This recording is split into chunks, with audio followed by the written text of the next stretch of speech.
लगातार यहां पर दुआओं का दौर शुरू हो चुका है और सभी कामना कर रहे हैं शिंजो आबे जल्द से जल्द ठीक हो जाएं। ये सीधा अपने जो खास मेहमान हमारे साथ बने हुए हैं उनका मैं रुख कर लेती हूं।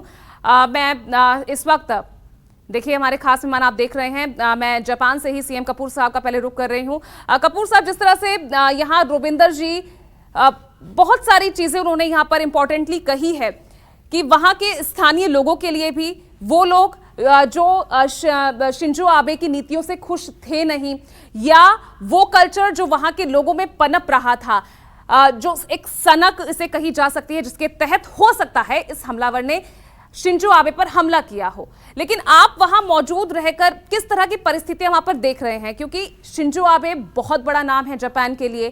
क्या वाकई ये सिर्फ किसी स्थानीय निवासी का काम हो सकता है या एक बड़ी कॉन्स्पिरेसी आपको भी नजर आ रही है? ऐसा है कि जापानीज जो बाय नेचर हैं ये ओपनली नहीं बोलते, दिल में रखते हैं। हमारे जैसे कि हम लोग शाउट कर देंगे, बोल देंगे, नारे लगा देंगे, ये इनका नेचर ही नहीं है। हो सकता है कि अंदर अंदर ये प्रॉब्लम चल रही होगी।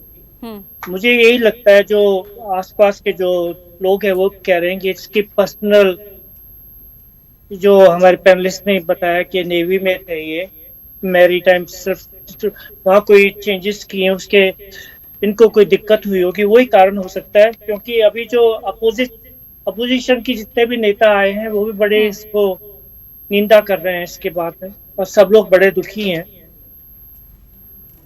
बहुत दुखी हैं। और हमें नहीं उम्मीद है कि ये कोई यहाँ के लोग किए होंगे। ये पर्सनल नेचर लगता है, जापान में ऐसा होता नहीं है।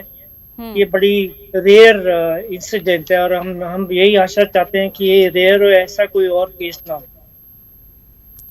बिल्कुल, वाकई में हर कोई स्तब्ध है ये सुनकर। जैसे ही उन पर हमला हुआ हर कोई स्तब्ध था, हैरान था।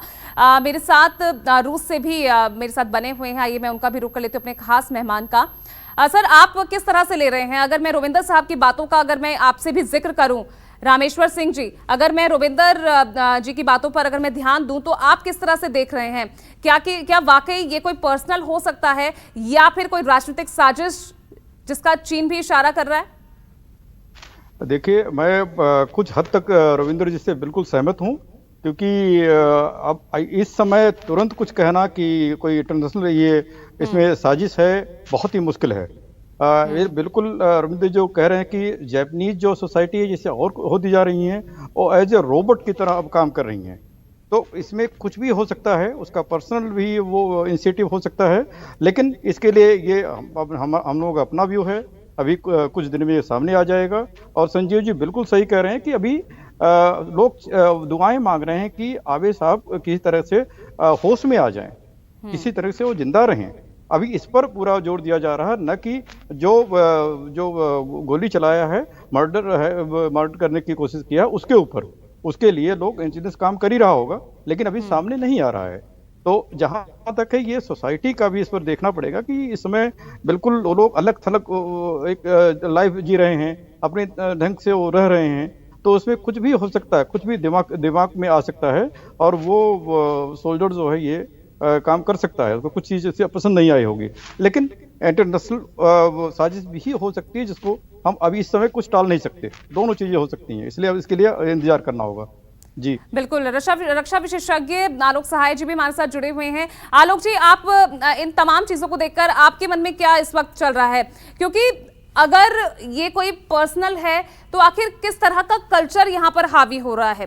दूसरा सवाल ये कि शिंजो आबे जैसे एक बड़ा नाम जो कि अगर वो संबोधन के लिए पहुंच रहे हैं, कैंपेनिंग के लिए वो पहुंच रहे हैं, तो किस तरह की सुरक्षा व्यवस्था वहां पर है कि कोई भी अगर आम नागरिक है या कोई भी हमलावर है वो सीधे आके इस तरह बहुत आसानी से किसी को भी अपना निशाना बना सकता है?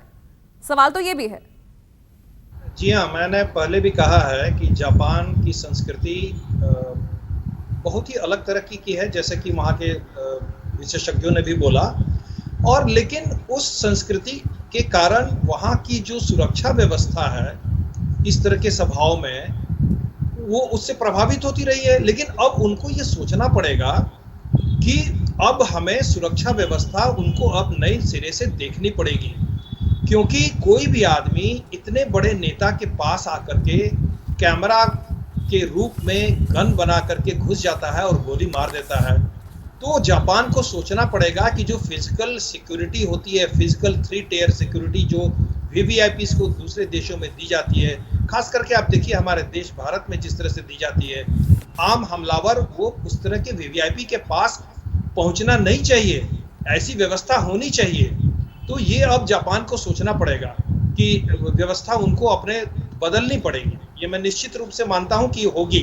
और जहां तक संभावनाओं की बात है, तो देखिए मैं ये नहीं कह रहा हूं कि इसमें अंतर्राष्ट्रीय कोई कॉन्स्पिरेसी रही ही होगी, ऐसा मैं नहीं कह रहा हूं, लेकिन जो प्रतिद्वंदिता देश के अंदर होती है दूसरे राजनीतिक दलों के बीच में, उसमें हो सकता है कि कोई विदेशी ताकत उसका गलत उपयोग करे, गलत उपयोग करे। तो इस एंगल का इसकी भी जांच होगी, जापान में इसकी अब जांच होगी अच्छी तरह से, हर एंगल का जांच होगा, उसका पूरा बैकग्राउंड चेक किया जाएगा।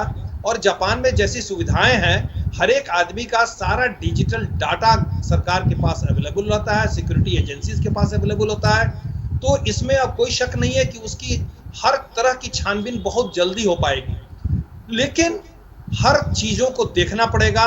ये आक्रमण क्या सिर्फ शिंजो आबे एक व्यक्ति के ऊपर है, पॉलिटिकल लीडर के ऊपर में है, या ये उस शिंजो आबे के ऊपर आक्रमण है जिसने जापान के राजनीति को एक नई दिशा दी और जिससे कुछ देशों को बहुत तकलीफ हो गई? यही प्रश्न है। बिल्कुल, ये बहुत सारे सवाल इस बीच ये खड़े हो रहे हैं। हमारे साथ रुविंदर जी भी बने हुए हैं, विदेश मामलों के जानकार।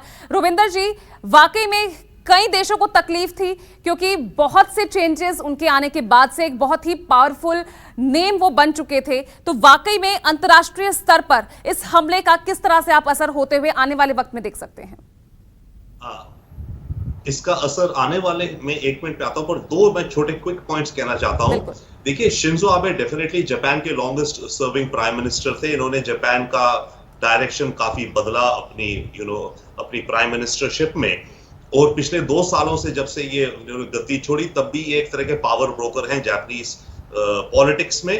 और इन्होंने इस फरवरी में बल्कि ये आर्ग्यू कर रहे थे रशिया का यूक्रेन इन्वेजन के बाद कि जापान को भी अमेरिका के साथ न्यूक्लियर अम्ब्रेला का डिस्कशन करना चाहिए, जैसे कि नेटो का है अमेरिका के साथ, यानी कि जापान को भी ये न्यूक्लियर वेपन की तरफ, इनके विचार में Japan should have nuclear weapons था, तो वो भी एक अलग चीज है। Now coming to motives also quickly and before the आगे का, देखिए मोटिव में क्या पता क्या हो, इन्होंने इनिशिएट करे थे reforms in the military and all, हो सकता है कि रिटायरमेंट एज कुछ थी, कुछ बदल दी या कुछ हुआ, और ये बंदा जापानीज नेवी में था, ये दुखी हो गया, इसकी अर्ली रिटायरमेंट हो गई या प्रमोशन नहीं हुई, वी डोंट नो, राइट।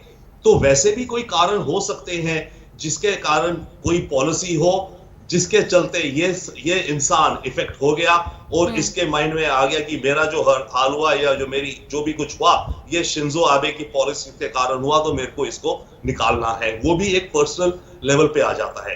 अब जहां तक बात रही ग्लोबल इस पे कोई खास फर्क। बिल्कुल रविंद्र जी, वापस आ रही हूं। देखिए, नमस्कार, मैं हूं मानक गुप्ता।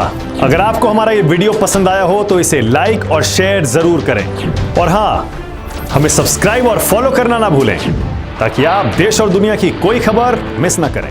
तो जुड़े रहिए हमारे साथ और देखते रहिए न्यूज़ 24।